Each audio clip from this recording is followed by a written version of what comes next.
Afin de conquérir le pouvoir au Gabon avant 2016, en s'exonérant du processus électoral régulier, nous allons démontrer qu'un plan en 5 étapes, s'appuyant sur l'architecture des réseaux sociaux, a été fomenté depuis plusieurs mois par des activistes liés à des hommes politiques gabonais.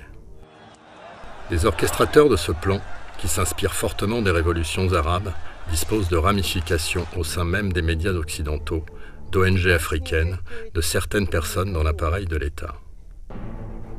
Première étape, produire une raison crédible de manifester.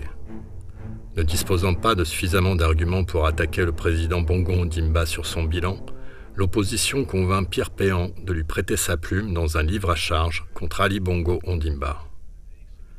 M. Péan, estimant n'avoir pas été suffisamment bien rétribué de son livre sur les biens mal acquis, accepte immédiatement l'offre. Ce livre, qui contient toutes les thèses et vieilles accusations de l'opposition, ainsi rédigé par un blanc qui serait au-dessus de tout soupçon, sert de prétexte au conjurateur pour attaquer le président de la République sur sa légitimité et sa moralité.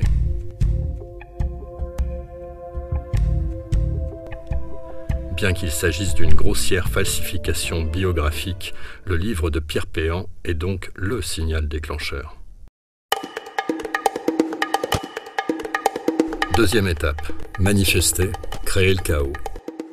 Une fois dans la presse, les accusations de Pierre Péan sont immédiatement relayées par plusieurs profils qui appellent à la manifestation, à l'insurrection jusqu'à la chute des institutions. L'heure est proche. Nous devons prendre nos responsabilités. C'est son visage bourré de graisse qui fait peur ou quoi? Il est asthmatique. Je demande à ce qu'il n'y ait plus d'import de ventoline au Gabon. Ali doit mourir par asphyxie. Appel à la mobilisation. Le peuple gabonais demande le départ d'Alain Bongo. Motif: violation flagrante de la Constitution gabonaise. Articles 9, 10, 24, 89. Atteinte grave et sérieuse au symbole de la République. Déclaration mensongère de la famille Léomba. Complicité et favoritisme à l'organisation de l'irrégularité de l'élection présidentielle en 2009 par la Sénat et la Cour constitutionnelle. Retenez le logotype du point levé. Troisième étape, profiter de la confusion et de la proximité des forces de l'ordre pour créer des incidents que l'on imputera aux mêmes forces de l'ordre. Cette étape est la plus délicate du plan de renversement. Comme vous pouvez le constater sur la vidéo suivante, il s'agit de faire porter la responsabilité d'un incident sur les forces de l'ordre. Parmi les manifestants, encerclés en vert, vous pouvez distinguer la présence d'une personne infiltrée qui vient d'éliminer physiquement un manifestant et qui transmet l'arme de son forfait à ses complices. L'arme du crime n'est pas identifiable puisqu'il s'agit d'un objet usuel et inoffensif en apparence. Voici un bref aperçu de ce type d'arme. Quatrième étape, accuser la police de ces incidents. Diffuser sur les réseaux sociaux et à travers la presse internationale. Un tissu social dense autour de Jean Ping a été créé. L'idée sous-jacente est de contaminer viralement les Gabonais à travers certains profils relais. En clair, les profils Facebook, Twitter sont créés. Ils sont faux.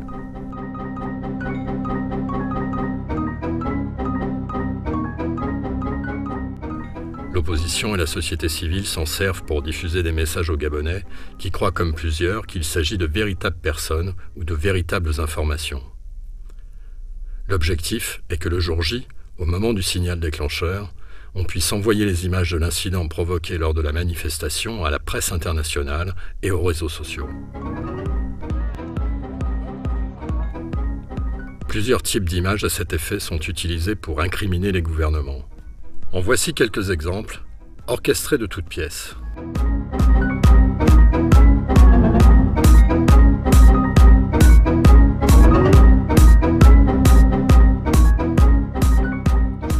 Dans cette vidéo, un groupe de manifestants remonte une avenue. Les activistes viennent à leur rencontre pour les stopper net. La caméra anticipe l'arrivée d'un véhicule de police volé, qui vient percuter de plein fouet le groupe intentionnellement immobilisé. Dans la toile de relais de M. Ping se trouvent plusieurs profils actifs, voire amis de Jean Ping. Parmi ceux-ci, Marcona Esseangui ou Marcel Libama. Vous vous souvenez de la logotype du point. Vous constaterez qu'elle est en tout point identique à celle utilisée dans les révolutions arabes. Des groupes formés par des ONG étrangères ont adopté cette logotype avant de marcher. Croyez-vous que c'est un hasard que ce logotype soit adopté par les followers de Jean Ping? Croyez-vous que c'est un hasard que certains syndicalistes soient dans le réseau d'amis de Jean Ping? Croyez-vous que c'est un hasard que les syndicats déclenchent leur grève simultanément à la sortie du livre de Pierre Péan? 5e étape, créer le chaos et renverser le pouvoir.